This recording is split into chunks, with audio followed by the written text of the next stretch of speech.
الحمد لله نحمده ونصلي ونسلم على سيدنا ومولانا محمد رسوله النبي الكريم الحنين الرؤوف الرحيم. أما بعد فأعوذ بالله من الشيطان الرجيم. بسم الله الرحمن الرحيم. سبحان الذي أسرى بعبده ليلا من المسجد الحرام إلى المسجد الأقصى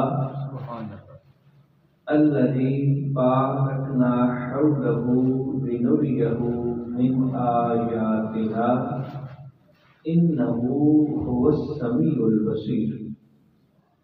آمنت بالله صدق الله العظيم. قال الله تبارك وتعالى في شان حبيبه مخبرا وآمرا إن الله وملائكته يصلون على النبي يا أيها الذين آمنوا صلوا عليه وسلموا تسليما. تمام حضرات بابا دی بلند درود پاک. اللهم صل على سيدنا ومولانا محمد وعلى آله وأصحاب سيدنا ومولانا محمد وبارك وسلم عليه. الصلاة والسلام عليك يا رسول الله وعلى آلك وأصحابك يا حبيب الله. الصلاة والسلام عليك يا شفيع المذنبين وعلى آلك وأصحابك يا رحمة للعالمين. بعد دوستنا نہایتی واجب و احترام دوستوں، بزرگوں، عالی ساتھیوں، مالک کریم کے فضل و احسان سے آج کے بابرکت باسعادت جمعۃ المبارک کے دن میں اور آپ اللہ رب العزت کی پسندیدہ جگہ مسجد میں جمع ہیں. دعا فرمائیں مالک کریم ہم سب کا یہاں آنا، مل بیٹھنا، ذکر اذکار کرنا اپنی پاک بارگاہ کے اندر شرف قبولیت عطا فرمائے. دوستان محترم و محتشم، رجب المرجب کی 28 تاریخ ہے. 27 اور 26 رجب المرجب کی درمیانی شب اللہ رب العزت نے نبی کریم علیہ السلام کو ایک عظیم معجزے سے نوازا ہے، جس کا ذکر خود قرآن پاک کے اندر مالک کریم نے فرمایا ہے. اس معجزے پہ بندہ فقیر نے بھی آپ حضرات کے سامنے مختلف جہات سے مختلف مواقع پہ گفتگو کرنے کا شرف حاصل کیا ہے. آج بھی مختصر چند گزارشات آپ کی سماعتوں کی نظر کرنے کا شرف حاصل کرنے کا خواہش مند ہوں. دعا فرمائیں مالک کریم مجھے حق کو سچ بیان کرنے کی اور ہم سب کو سنا کر عمل کرنے کی توفیق عطا فرمائے. قرآن پاک کی کچھ مشہور آیات میں سے ایک آیات کریمہ یہ سورہ بنی اسرائیل کی پہلی آیت کریمہ کی ہے کہ جو ہی اس کی تلاوت کی جائے تو اکثر لوگ اس کے ترجمے سے واقف ہو جاتے ہیں. اس کا ترجمہ اتنا مشہور عام فہم ہے کہ میرے خیال کے اندر ہماری اہل سنت کی مساجد کے اندر نماز اور جمعہ پڑھنے والے اکثر نمازی اس کے ترجمے سے واقف ہو جاتے ہیں. میں صرف ثواب کی نیت سے ایک ترجمہ کر دوں گا، پھر اس کے بعد اپنی چند معلومات جناب کی سماعتوں کی نظر کرنے کا شرف حاصل کروں گا۔ سبحان الذی اسرا، پاک ہے وہ ذات جس نے سیر کرائی، بعبدہ، اپنے بندہ خاص کو، لیلا، رات کے تھوڑے سے حصے کو، من المسجد الحرام الى المسجد الاقصی، مسجد حرام سے مسجد اقصی تک، الذی بارکنا حولہ، اور ہم نے اس کے ارد گرد برکتیں رکھی ہیں، لنریہ من آیاتنا، یہ وہ نشانیاں ہیں جو ہم دکھاتے رہتے ہیں، انہ هو السمیع البصیر، بے شک وہ ذات سمیع اور بصیر ہے۔ اب اس آیت کریمہ کو جناب نے اگر توجہ کے ساتھ سنا ہے تو بڑے خوبصورت انداز کے ساتھ اللہ رب العزت نے ابتدا فرمائی ہے۔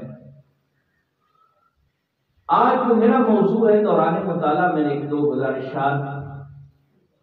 نگارشات دیکھی تو میرا دل چاہا کہ آپ حضرات کی سماعتوں کی نظر کروں کہ سرکار کریم علیہ السلام کو یہ جو معراج ہوا ہے، یہ جو معجزہ معراج سے نوازا گیا ہے،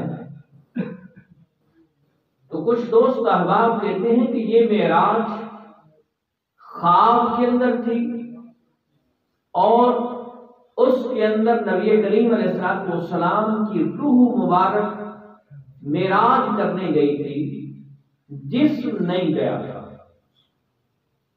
اور اس کے حوالے سے وہ ایک روایت پیش کرتے ہیں سیدہ طیبہ عائشہ صدیقہ رضی اللہ تعالی عنہا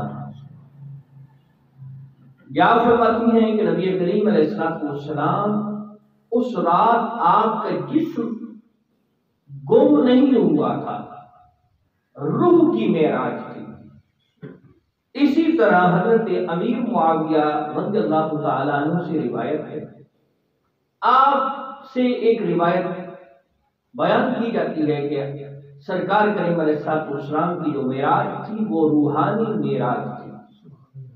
میں آپ کے سامنے ان دو روایتوں کی ٹیکنیکلی بات آپ کے سماعتوں کی نظر کر کے پھر گفتگو کرتا چلوں گا کہ یہ جسمانی معراج تھی۔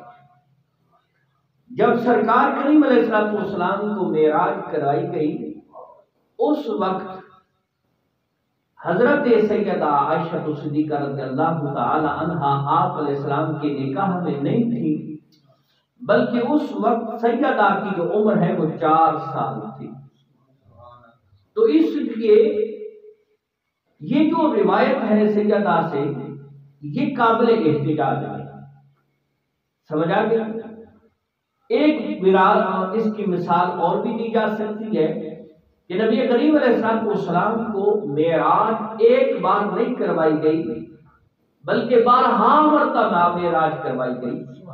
تو ہو سکتا ہے کہ جس معراج کی بات سیدہ کر رہی ہیں وہ معراج سیدہ کے نبی کریم علیہ السلام کے گھر میں آنے کے بعد سرکار کو کرائی گئی۔ ٹھیک ہے۔ دوسری بات حضرت امیر معاویہ رضی اللہ تعالیٰ عنہ کے حوالے سے جو آپ سے روایت مروی ہے، تو اس وقت سیدنا حضرت امیر معاویہ رضی اللہ تعالیٰ عنہ بھی اسلام نہیں لائے تھے جب حضرت سرکار کریم علیہ السلام کو معراج کروایا۔ تو یہ دو باتیں جو روح یا خواب کی معراج کی قائل ہیں وہ آپ کے مد نظر رکھتے ہیں کہ جناب یہ دیکھیں، میں اب تقریباً 25 یا 26 پوائنٹ میں نے دوران مطالعہ ان کو لکھا ہے کہ آپ کی سماعتوں کی نظر کروں گا کہ جن پوائنٹ سے یہ ثابت ہوتا ہے کہ یہ جو معراج ہے یہ معراج